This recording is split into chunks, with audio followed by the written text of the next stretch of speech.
போவதில்லை. நீங்க கர்த்தருடைய சமூகத்தில் வந்திருக்கிற நீங்க வெக்கப்பட்டு போவதில்லை. ஆண்டவர் உங்களை வெக்கப்படுத்த மாட்டார். உங்களுடைய தலையை ஆண்டவர் நிமிர பண்ணுவார். உங்களுடைய தலையை ஆண்டவர் நிமிர பண்ணுவார்.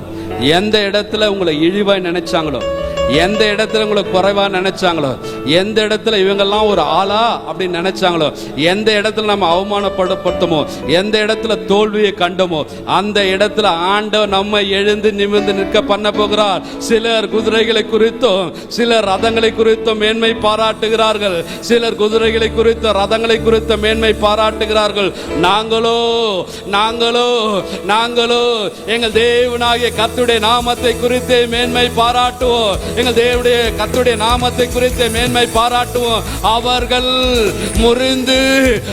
முறிந்து விழுந்தார்கள். நாங்களோ எழுந்து நிமிர்ந்து நிற்கிறோம்.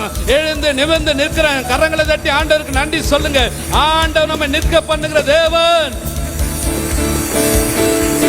ஹல்லேலூயா. ஆண்டவருடைய சமூகத்தில் ஆண்டவர் நம்மை வெட்கப்படுத்த விட மாட்டார். ஆண்டவருடைய சமூகத்தில் எல்லாரும் உற்சாகமாக கரங்களை தட்டி ஒரு விசுவாசத்தோட, கர்த்தாவே உம்மை நம்பினவர் வெட்கம் அடைவதில்லை, உமக்காக காத்திருப்போர் சோர்ந்து போவதில்லை. உற்சாகமா பாடலாமா?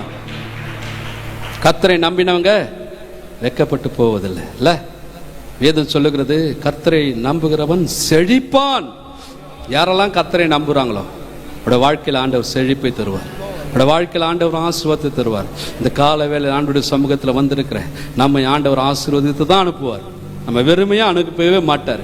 நம்ம ஆசீர்வாதத்தை பெற்றுன்னு தான் போவோம், சமாதானத்தை பெற்றுன்னு தான் போவோம், சந்தோஷத்தோடு தான் போவோம், மகிழ்ச்சியோடு தான் போவோம். நன்மையும் கிருபையும் நம்மை தொடர்ந்து வரும். கர்த்தருடைய ஆசீர்வாதம் நம்முடைய சிரசின் மீது இருக்கும்.